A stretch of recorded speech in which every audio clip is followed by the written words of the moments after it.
The birthday cake sat untouched on the marble counter, 30 candles melting into wax, while the billionaire handed his pregnant wife divorce papers with the same casual indifference he'd used to dismiss a maid. She'd spent the morning feeling their child kick for the first time, yet now she stood in the home she'd secretly purchased with her own hidden fortune, watching the man she'd loved discard her like yesterday's news. Though he had no idea the struggling artist he'd married was actually a secret trillionaire who'd anonymously invested $12 million to save his failing business 18 months ago. The mistress appeared from the bedroom wearing his late mother's robe, a calculated insult, her laugh echoing through halls that the pregnant wife had decorated with her own money, though every renovation receipt sat hidden in a safety deposit box alongside her real identity. He pulled out a cream-colored envelope, then embossed with gold lettering, and the pregnant wife's hands shook as she read the invitation to his wedding with his mistress, scheduled for 6 weeks away. Yet her tears weren't from heartbreak, but from fury at her own blindness to his character. His sister burst through the front door moments later, her presence always a hurricane of judgment and cruelty, screaming about how the gold digger finally got what she deserved, completely unaware that the pregnant woman before her had a net worth that made their family's billionaire status look like pocket change. The divorce was finalized within 3 weeks, but the pregnant wife spent that time carefully planning, gathering evidence, and arranging an arrival that would expose every lie they'd built their happiness upon. She remembered the night she'd transferred funds to save his company, remembered his assistant thanking the anonymous donor while she stood right beside him, pregnant and invisible, her secret trillionaire identity protected by offshore accounts and legal structures he'd never thought to investigate. The wedding invitation sat framed on her new penthouse desk, a reminder that some battles require patience, and as she prepared for the ceremony, she arranged for her midnight blue Rolls Royce to arrive exactly 15 minutes after the vows, timed for maximum impact. The wedding day sparkled with expensive flowers and false smiles, but everything shifted when the Rolls Royce glided up the circular driveway, and the billionaire's face went pale as his ex-wife, his pregnant ex-wife who he'd dismissed as worthless, stepped out wearing a fortune on her body and carrying documents that would destroy everything. His sister approached with characteristic venom, and when she spat on the pregnant woman's face in front of everyone they knew, what happened next crushed them so completely that their social standing, business reputation, and carefully constructed lies disintegrated before the champagne even went flat. This story reveals how silent strength triumphs over arrogance, how underestimating others based on appearance leads to devastating consequences, and how true power lies not in flaunting wealth but in strategic patience and dignity under fire. Viewers will learn the importance of treating everyone with respect regardless of their perceived status, the danger of betraying loyal partners, the value of financial independence, and how karma works not through revenge, but through the natural revelation of truth and character. This story teaches that true power isn't about flaunting wealth or seeking revenge, but about maintaining dignity in the face of cruelty and allowing truth to speak for itself. It demonstrates how people reveal their character through how they treat those they believe are powerless, and how patience combined with strategic revelation creates consequences far more effective than immediate retaliation. Viewers learn the critical importance of financial independence, the danger of underestimating others based on appearance or perceived status, and the reality that betrayal always carries consequences, not through forced revenge, but through the natural unraveling of lies when confronted with documented truth. The morning had started with hope, something that felt almost foreign to Victoria Hayes, after 3 years of marriage to a man who'd stopped seeing her months ago. She'd woken at dawn, her hand instinctively moving to the swell of her belly, where their daughter had been kicking with increasing frequency, and for a brief moment she'd allowed herself to imagine that today, her 30th birthday, might be different. The pregnancy had been unplanned, yet desperately wanted, at least by her, though Nathan's reaction to the news had been a tight smile that never reached his eyes and a comment about timing that felt like acid on an open wound. She'd decorated the penthouse herself 4 months ago, spending 3 days arranging flowers and selecting the perfect shade of cream for the walls. Yet Nathan had walked through the completed renovation without comment, his phone pressed to his ear as he discussed quarterly earnings with someone who apparently mattered more than the woman carrying his child. What he didn't know, what he'd never thought to investigate, was that Victoria had purchased this penthouse 2 years ago through a shell corporation registered in the Cayman Islands, that the $8 million price tag had been paid in cash from accounts he'd never seen, and that every piece of furniture he believed he'd bought with his billionaire success had actually come from her secret trillionaire fortune.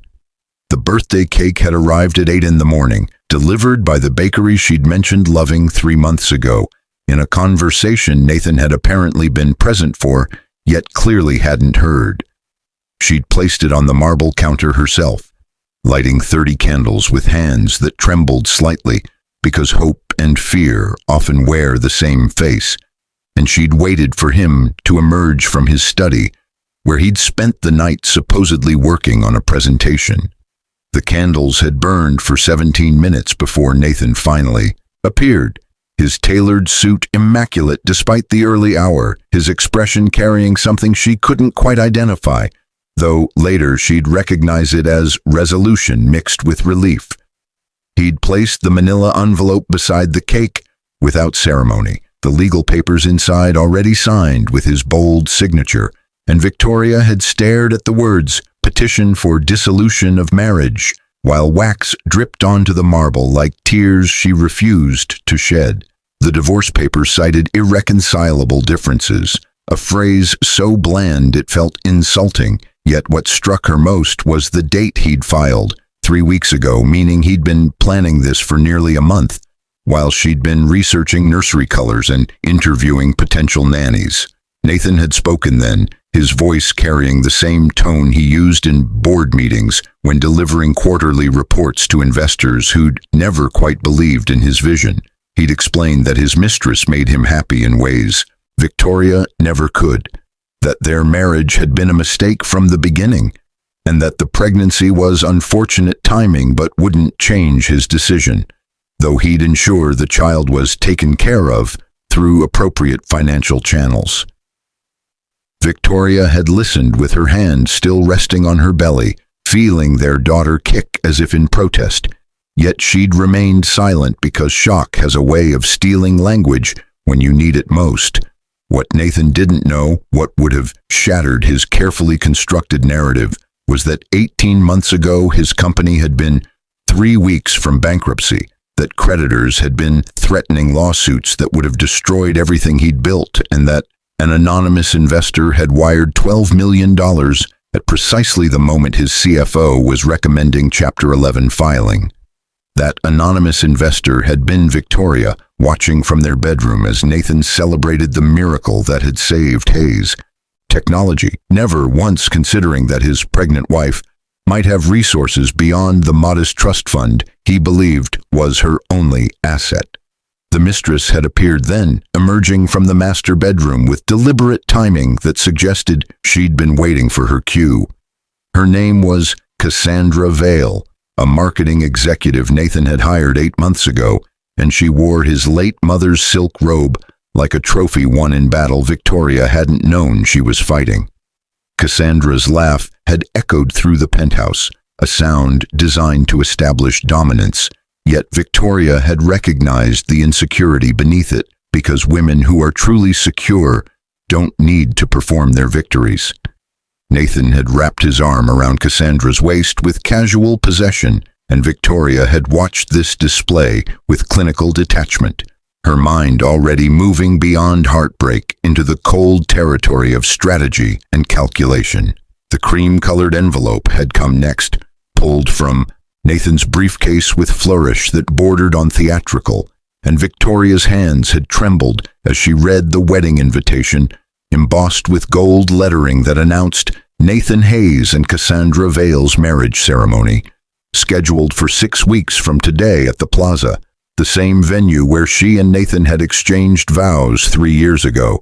The symbolism felt deliberately cruel, a calculated decision to maximize her humiliation, yet as tears blurred the expensive cardstock, Victoria realized they weren't tears of heartbreak but of fury. Fury at herself for believing that love could exist without respect, fury at Nathan for his casual cruelty, and fury at the years she'd spent making herself smaller to accommodate a man who'd never valued her presence. The front door had crashed open with the force of someone who'd never learned that entrance could be made without announcement, and Victoria had known immediately that Nathan's sister had arrived to deliver the final blow.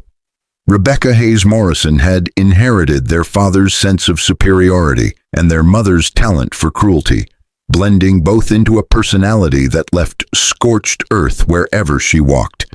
Yet Victoria had endured 3 years of her contempt, because marriage sometimes means accepting poisonous relatives as part of the package.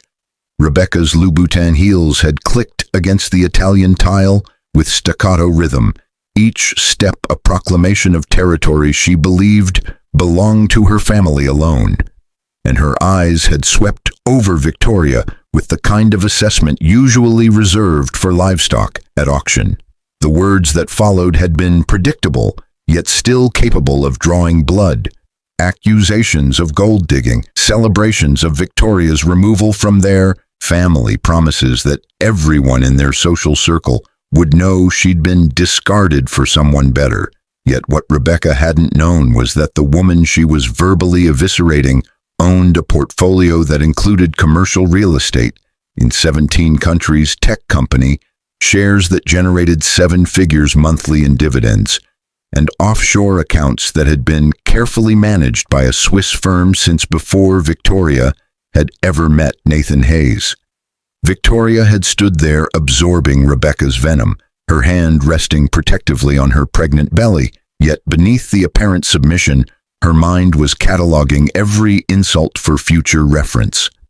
Rebecca had turned to Nathan and Cassandra then, her smile transforming into something warm and genuine, the kind of affection she reserved exclusively for people she deemed worthy of the Hayes family name. And she'd embraced Cassandra like a long-lost sister, while completely ignoring the pregnant woman still standing in the kitchen. The 3 of them had laughed about something Victoria couldn't hear, their bodies forming a closed triangle that visually communicated her exclusion, yet she'd felt something shift inside her that morning, a fundamental change in how she understood power and patience. She'd spent 3 years trying to earn their acceptance, attempting to mold herself into whatever version of Victoria they might approve of. Yet watching them celebrate her destruction had finally revealed the truth that some people's approval isn't worth pursuing because their judgment says more about them than it ever could about you. The divorce proceedings had moved with surprising speed, facilitated by Nathan's expensive attorneys and Victoria's deliberate choice not to contest any terms. She'd signed every document without argument, accepted the settlement that Nathan's lawyers considered generous, yet was actually laughable compared to her real net worth, and she'd moved out of the penthouse she technically owned within 72 hours of that birthday morning. Her new residence was a $15 million brownstone in the Upper East Side, purchased through the same offshore structures that protected her identity. Yet she'd deliberately chosen something understated because the final act of her marriage to Nathan Hayes required careful staging.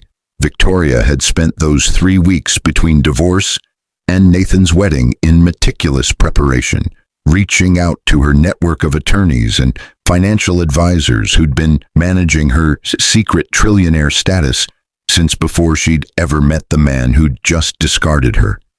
Her lead attorney, a woman named Patricia Chen, who specialized in complex corporate ownership structures, had listened to Victoria's plan with growing appreciation before asking the question that mattered most.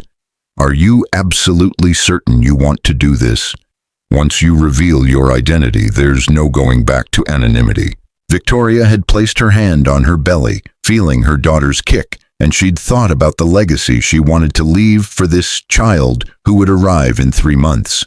She'd thought about the lies Nathan had told himself about being a self-made billionaire, conveniently forgetting the anonymous $12 million investment that had saved his company when banks had refused his loan applications and venture capitalists had stopped returning his calls. She'd remembered standing beside him when his assistant had called about the mysterious transfer, watching his face light up with relief and excitement, yet he'd never once looked at her and considered that his pregnant wife might be capable of such resources. The anonymous donation had been intentional, a gift given out of love without expectation of credit or recognition, yet now that generosity felt like the greatest mistake of her life because it had allowed Nathan to construct a narrative of his own brilliance that had no foundation in reality. Patricia had assembled the evidence over those 3 weeks: bank transfer records, corporate ownership documents, emails between Victoria and her financial advisors that proved beyond doubt that she'd been the mysterious investor who'd saved Hayes Technology from bankruptcy. The paper trail was immaculate, every transaction documented and verified, yet the most damning evidence was the board meeting minutes from 18 months ago, where Nathan had presented the anonymous investment as proof of his business acumen and his ability to attract serious capital. Victoria had requested one additional piece of preparation, something that would announce her arrival with undeniable clarity before a single word was spoken. The midnight blue Rolls Royce Phantom had been custom-ordered from the manufacturer in England, one of only 75 produced in that particular shade, with an interior featuring hand-stitched leather and wood trim from trees grown specifically for automotive luxury. The car had cost more than Nathan's annual salary, though Victoria owned it outright through one of her corporate entities, and she'd arranged for it to arrive at the plaza exactly 15 minutes after Nathan and Cassandra's vows were scheduled to conclude. The timing was deliberate, calculated to interrupt the reception at the moment when guests would be most relaxed and least expecting disruption, yet Victoria had spent considerable time ensuring that her arrival wouldn't feel like desperation or jealousy, but rather like the unveiling of truth that had been patiently waiting for its proper moment. She'd hired a former Secret Service agent named Marcus to serve as her driver and security, a man whose presence communicated protection and power without unnecessary aggression, and together they'd rehearsed her entrance until every movement conveyed the confidence of someone who'd finally stopped apologizing for taking up space in the world. The wedding day had arrived with the kind of perfect weather that seemed designed to mock Victoria's memories of rain-soaked vows 3 years ago, when she and Nathan had stood under umbrellas while guests had complained about ruined shoes and dampened spirits. The plaza had been transformed into something from a fairy tale, though Victoria supposed all lies looked beautiful when wrapped in enough flowers and crystal, and she'd watched the preparation from her hotel room, across the street through windows that offered a perfect view of the venue's grand entrance. Nathan had spared no expense for Cassandra, commissioning ice sculptures and importing orchids from Thailand, hiring a 20-piece orchestra, and a celebrity chef whose restaurants required 6-month advance reservations. Yet Victoria knew from her financial investigators that he'd taken a loan against his company's stock to finance this spectacle, because billionaires often confused leverage with actual wealth. She'd dressed with careful attention that morning, selecting an emerald Valentino gown that had been custom designed to celebrate rather than hide her 7-month pregnancy, the silk fabric cut to showcase her belly as a statement of pride instead of shame. The dress had cost $48,000, though Victoria owned shares in the fashion house that had designed it, and she'd paired it with diamonds that had belonged to her grandmother, a woman who'd built her own pharmaceutical empire in the 1960s when female executives were considered novelties rather than leaders. Marcus had arrived at precisely 2:15, his dark suit impeccable and his expression carefully neutral as he'd reviewed the security arrangements one final time. Victoria had appreciated his professionalism, the way he'd never ask questions about her motivations or express judgment about her plans.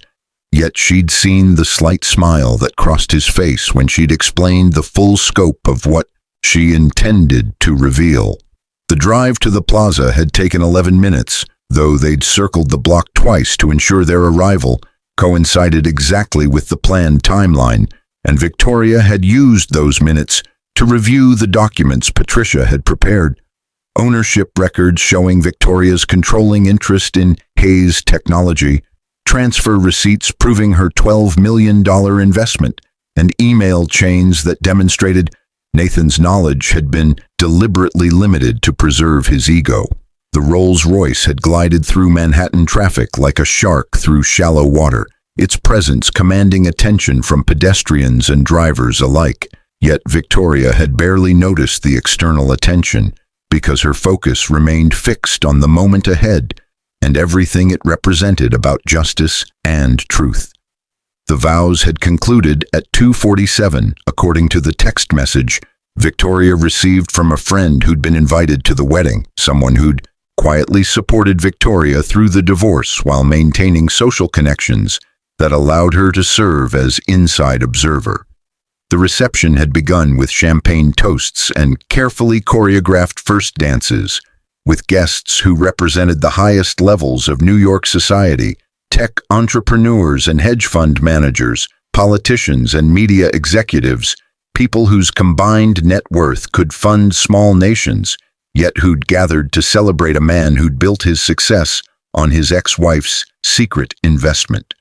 Victoria had waited until 3:02 before signaling Marcus to proceed, allowing enough time for guests to relax into the celebration, yet not so much time that attention would be scattered across multiple conversations. The Rolls Royce had turned into the plaza's circular driveway, with its engine producing a sound that cost more than most luxury vehicles' entire value, a deep purr that announced arrival before visual confirmation, and Victoria had watched through tinted windows as heads began turning toward the unexpected interruption. Marcus had opened her door with practiced precision, his hand extended to assist her exit, though Victoria had needed minimal help despite her advanced pregnancy, and she'd emerged from the Rolls Royce into afternoon sunlight that caught the diamonds at her throat and wrists with almost theatrical timing. The first gasp had come from someone near the entrance, followed by a ripple of recognition that spread through the crowd like electricity through water. Yet Victoria had kept her expression serene as she'd walked toward the reception, with documents tucked under her arm and confidence worn like armor. She'd recognized faces among the guests, business associates who'd attended dinner parties at the penthouse she'd secretly owned, social acquaintances who'd offered sympathy about her divorce, while simultaneously accepting invitations to Nathan's wedding, friends who'd proven themselves to be merely friendly when friendship required actual courage. Nathan had been standing near the wedding cake when Victoria entered, his arm around Cassandra's waist, yet his face had drained of color so completely that several guests had actually stepped forward thinking he might be having a medical emergency.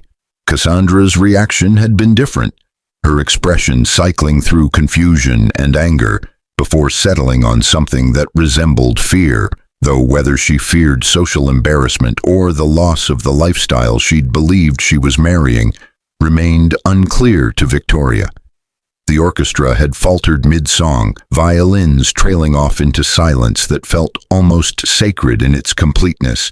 Yet Victoria had continued walking through the parted crowd with measured steps that suggested she had every right to be present and nothing to apologize for. She'd dressed for this moment, planned for this confrontation, yet nothing had quite prepared her for the surge of power that came from finally refusing to make herself smaller for people who'd never deserved her accommodation.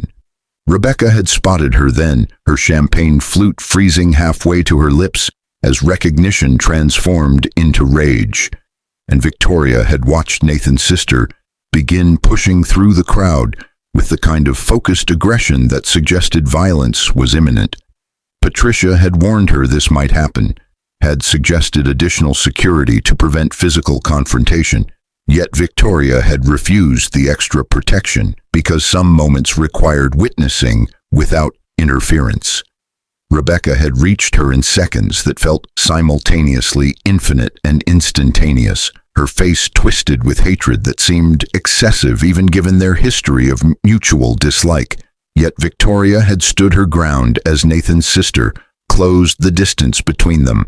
The words Rebecca screamed were lost in the rushing sound of Victoria's own heartbeat, accusations and insults that probably would have devastated her 3 months ago, but now felt like confirmation that she'd made the correct choice in ending her association with this family. What happened next occurred in slow motion, despite lasting less than 2 seconds. Rebecca's hand rising, her body coiling with intention, and then the spat landing on Victoria's cheek with enough force to snap her head slightly to the side. The crowd's collective gasp felt like wind rushing through a tunnel, and Victoria had stood perfectly still as saliva dripped down her face, her emerald gown marking her as target and victor simultaneously. 300 guests and at least 20 cameras had captured that moment. The instance when Nathan Hayes' sister had physically assaulted his pregnant ex-wife at his wedding reception, yet what they were about to witness would transform that assault from shocking to catastrophic. Victoria had reached into her purse with movements that seemed almost casual despite the saliva still glistening on her cheek, her hand emerging with a silk handkerchief that she used to wipe her face clean while maintaining eye contact with Rebecca, whose chest heaved with adrenaline and misplaced righteousness. The silence in the reception hall had become absolute, 300 people holding their collective breath as they waited to see how the pregnant woman in the emerald gown would respond to physical assault. Yet Victoria had simply smiled before reaching for the folder Patricia had prepared. The documents inside represented 18 months of careful financial management, anonymous generosity that had saved a failing company, and proof that the man celebrating his wedding had built his recent success on foundations he'd never acknowledged. Yet before Victoria could speak, Nathan had pushed through the crowd with Cassandra trailing behind him. His face had regained some color, though his eyes carried something Victoria had never seen before, genuine fear mixed with dawning comprehension that perhaps his ex-wife wasn't the simple artist he'd believed he'd married. Nathan had demanded she leave immediately, his voice carrying the authority he used in boardrooms when addressing junior employees. Yet Victoria had simply opened the folder and withdrawn the first document, a transfer receipt from Morrison Financial Group, showing $12 million wired to Hayes Technology on March 15th, 18 months ago. She'd held it up so the guests closest to her could see the official bank stamps and signatures, yet her voice when she finally spoke had been calm and measured as she'd addressed not Nathan but the crowd of witnesses who'd come to celebrate what they'd believed was a love story. Victoria had explained how Nathan's company had been 3 weeks from bankruptcy, how creditors had been threatening lawsuits and employees had been updating their resumes, and how an anonymous investor had appeared at precisely the moment Nathan needed rescue most. She'd watched his face cycle through emotions as memory clearly confirmed her words, yet what came next had transformed his expression from uncomfortable recognition to absolute devastation. The second document showed corporate ownership records for Hayes Technology, specifically the shareholder agreement that revealed Morrison Financial Group, Victoria's primary holding company, owned 62% of his company's stock, meaning she controlled his business with enough shares to outvote him on any major decision. The crowd had erupted in whispers that built into conversations that bordered on chaos, yet Victoria had continued speaking over the noise because truth deserved complete revelation rather than partial acknowledgement. She'd explained how she'd structured the investment through offshore accounts and shell corporations to protect Nathan's pride, how she'd wanted him to feel like the self-made billionaire he'd always aspired to be. Yet his response to her love and generosity had been to divorce her on her birthday and invite her to watch him marry his mistress. Patricia had warned her that public humiliation might feel satisfying in the moment, but hollow in memory. Yet standing there with her daughter kicking against her ribs and 300 witnesses watching Nathan's carefully constructed lies disintegrate, Victoria felt only the clean satisfaction of truth, finally spoken aloud. Cassandra had begun crying then, her mascara running in dark streaks that ruined the professional makeup application she'd spent 3 hours achieving that morning, and Victoria had almost felt sympathy for this woman who'd believed she was marrying wealth and security, but had actually married debt wrapped in designer suits. Rebecca had lunged forward again, her hands reaching for the documents as if destroying evidence could somehow erase reality. Yet Marcus had stepped between them with presence that suggested interference would be inadvisable. Nathan's sister had screamed about lawyers and lawsuits, about defamation and lies, yet her protests had sounded hollow against the documented proof Victoria held in her hands. The third document Victoria revealed had been the most personally devastating: email chains between Nathan and his CFO, discussing the miracle investor who'd saved their company, with Nathan specifically instructing his team never to investigate the donor's identity because some gifts shouldn't be questioned. That instruction had been Nathan's choice, his decision to remain deliberately ignorant, so he could claim credit for a turnaround he hadn't engineered. Yet now that choice had transformed from convenient fiction into public exposure of his dishonesty. Victoria had watched several of Nathan's business partners pull out their phones, clearly already calculating how this revelation would affect their own investments and partnerships with Hayes Technology. Yet she'd felt no triumph in their abandonment because revenge had never been her motivation. Vindication was what she'd sought, and vindication was what she'd achieved. The wedding reception had collapsed into chaos within minutes of Victoria's revelations, with guests departing in clusters while whispering about the scandal they'd witnessed. Yet Victoria had remained standing in the center of the hall, like the eye of a hurricane. Nathan had approached her finally, his voice barely above a whisper as he'd asked why she'd never told him about her wealth.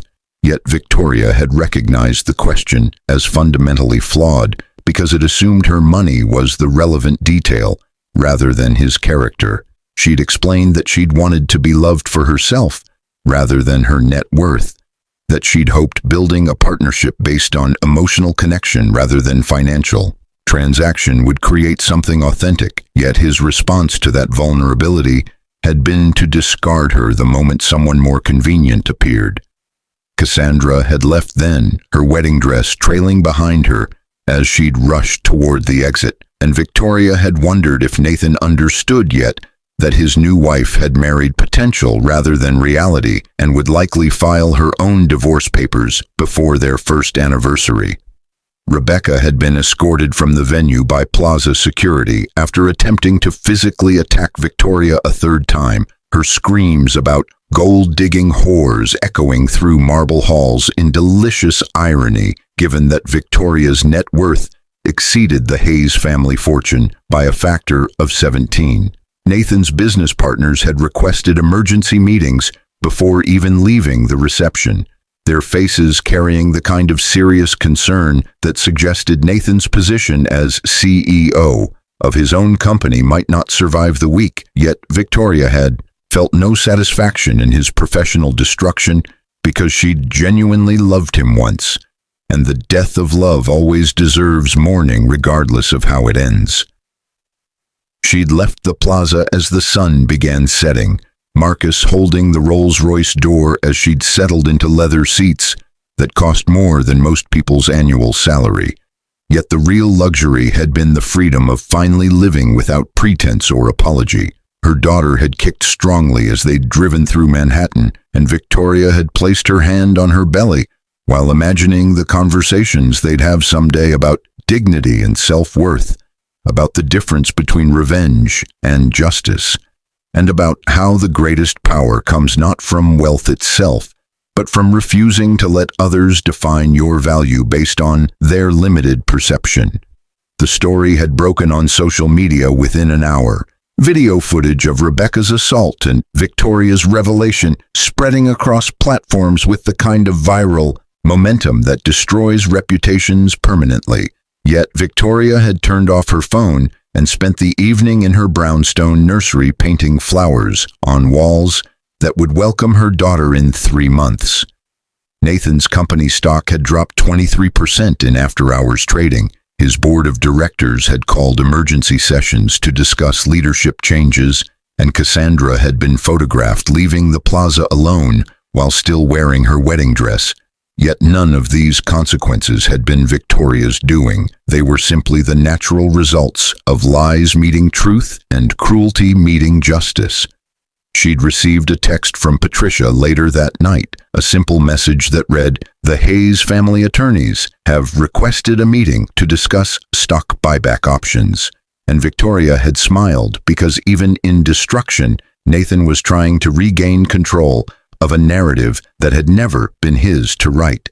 She'd declined the meeting request and instead sent instructions to her financial team to maintain her controlling interest in Hayes technology while removing Nathan from all operational authority, not out of vengeance but because her daughter deserved to inherit a company built on truth rather than fiction.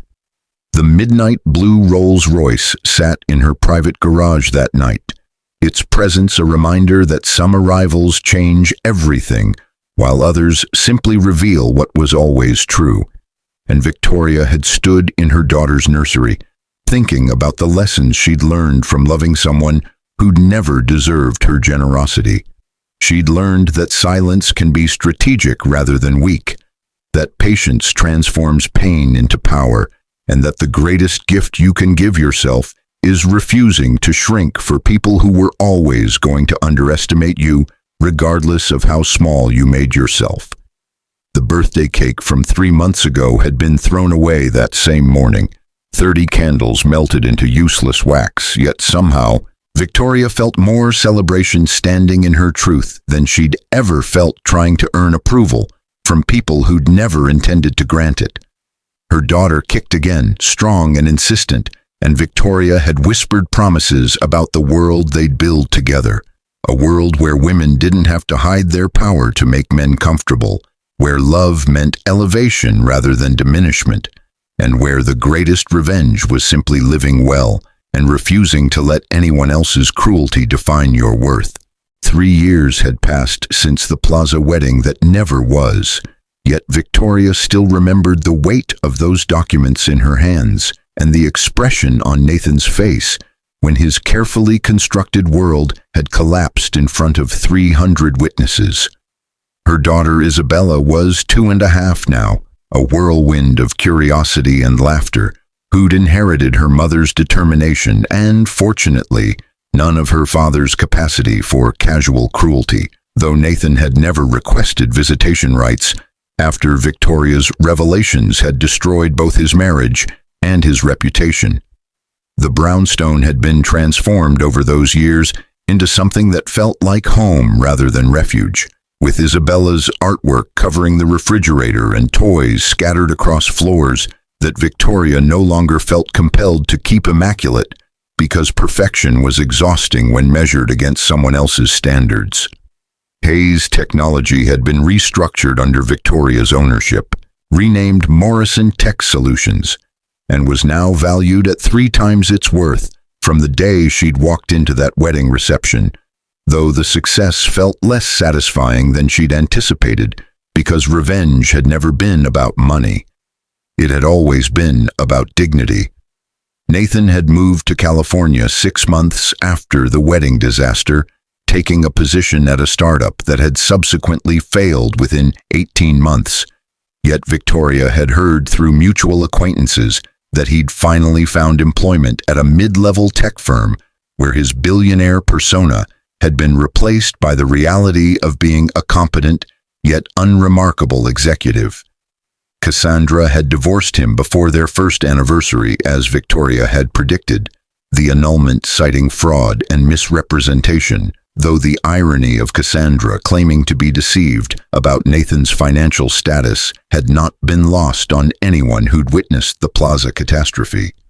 Rebecca had retreated from public life entirely. After multiple videos of her assault on a pregnant woman had gone viral, her social standing destroyed by her own actions captured from 17 different camera angles. Yet Victoria had felt no satisfaction in her exile because hatred was exhausting to maintain, and she'd discovered that indifference was far more peaceful than sustained anger.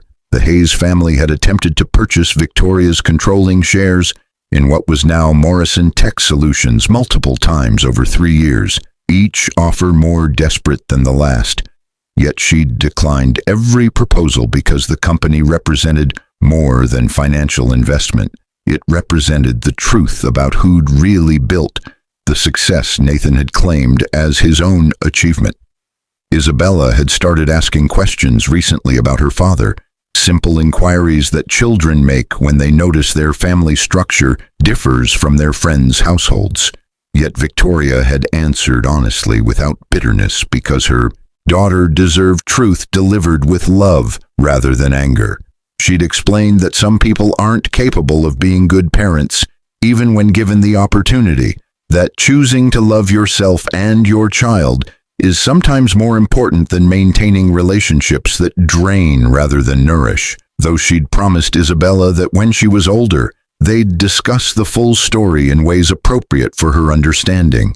Nathan had sent a birthday card on Isabella's second birthday, the first communication he'd initiated since the Plaza wedding, yet the generic message inside suggested he'd purchased it from a drugstore rack without reading the pre-printed sentiment that referenced watching you grow when he'd deliberately chosen absence.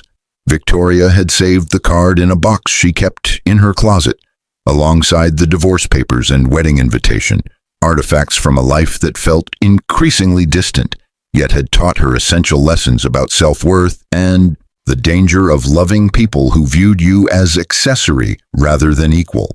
The business world had slowly adjusted to understanding that Victoria Morrison, she'd reclaimed her family name after the divorce, was not Nathan's former wife, but rather a trillionaire investor whose portfolio included tech companies, real estate holdings, and pharmaceutical investments that generated wealth.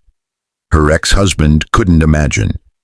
She'd been featured in Forbes and Fortune, interviewed about her investment strategy and her approach to anonymous philanthropy, yet she'd declined requests to discuss Nathan or the Plaza wedding because some stories deserved to remain private even when they'd been lived publicly.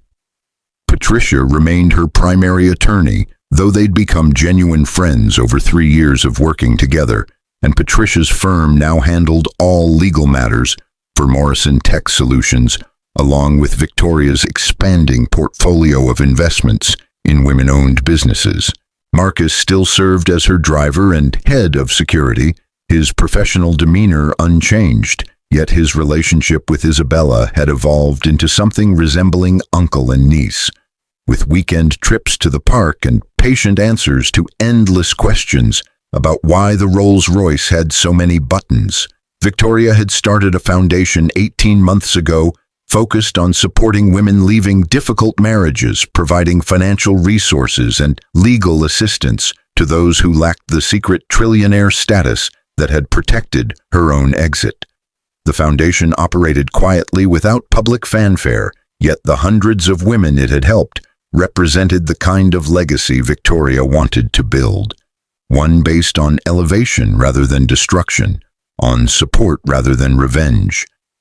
She'd received a letter from one recipient last month, a woman who'd escaped an abusive marriage with her 3 children and had used foundation resources to start a business that now employed 17 people. And Victoria had cried reading about this stranger's success because it represented everything she believed about the transformative power of strategic generosity. Isabella had found her crying and had patted her face with pudgy toddler hands, asking why Mama was sad, Yet Victoria had explained these were happy tears because sometimes joy and gratitude feel overwhelming enough to manifest as crying. The plaza had invited Victoria to several charity events over the 3 years since the wedding disaster, their marketing team apparently believing that her presence would generate publicity. Yet she'd declined each invitation because returning to that venue held no appeal when she'd already claimed her victory and moved forward. She'd sold the penthouse she'd secretly owned during her marriage to Nathan, the one he'd believed he'd purchased with his billionaire success. And the new owners had no idea about the history contained within those walls or the tears that had been shed in the bedroom where she'd planned a future that had evaporated like morning fog. The money from that sale had been donated entirely to domestic violence shelters, anonymous contributions that arrived without explanation or expectation of recognition. Yet Victoria had learned that the best gifts were those given without audience because true generosity required no witnesses beyond your own conscience. Nathan's sister Rebecca had attempted to reach out twice through intermediaries, messages claiming she wanted to apologize and rebuild their relationship. Yet Victoria had politely declined both overtures because forgiveness didn't require reconciliation, and she'd discovered that some people deserve to remain in your past rather than your present. She'd heard that Rebecca had started therapy and was working on anger management, information delivered by the same mutual friend who'd texted her during the plaza wedding. Yet Victoria felt neither satisfaction nor sympathy, because Rebecca's journey toward becoming a better person was separate from Victoria's obligation to provide access or absolution. Isabella would never know her Aunt Rebecca, would grow up without the Hayes family influence, yet Victoria believed this absence was protection rather than deprivation, because toxic relationships damage children regardless of blood connection. The midnight blue Rolls Royce remained in Victoria's garage, driven occasionally for special occasions, yet mostly serving as reminder of the day she'd stopped apologizing for taking up space in the world. Isabella loved sitting in the driver's seat, making engine noises while Marcus patiently pretended they were driving to important destinations, and Victoria would watch these interactions, thinking about how her daughter would grow up, understanding that power came from authenticity rather than performance. She'd started writing down the story of those 3 years with Nathan, not for publication but for Isabella to read someday when she was old enough to understand complex truths about love and betrayal, dignity and revenge, silence and strategic revelation. The document lived on her laptop, password protected and constantly evolving, yet writing it had provided unexpected healing because narrating your own story rather than letting others define it represented a fundamental reclaiming of authority over your life's meaning. Victoria had dated sporadically over the 3 years, careful introductions arranged by friends who insisted she deserved companionship. Yet none of the relationships had progressed beyond casual dinners because she'd discovered that solitude felt safer than vulnerability after Nathan's betrayal. Patricia had warned her that fear of future hurt was understandable, yet shouldn't become permanent barrier to connection, and Victoria knew this was true even as she struggled to imagine trusting someone with the kind of complete openness that real partnership required. She'd explained to one particularly persistent suitor that her capacity for romantic love had been damaged in ways that required more healing time than 3 years could provide. Yet she'd promised herself that eventually she'd risk opening her heart again because living in permanent defense meant Nathan had claimed more victory than he deserved. Isabella deserved to see her mother in healthy relationship, to understand that love could exist without cruelty and partnership could thrive without dominance. Yet Victoria also believed that teaching her daughter about self-sufficiency and independence was equally valuable lesson about what women could achieve without romantic partnership defining their worth. The story of the plaza wedding had faded from social media eventually, replaced by newer scandals and fresh outrages.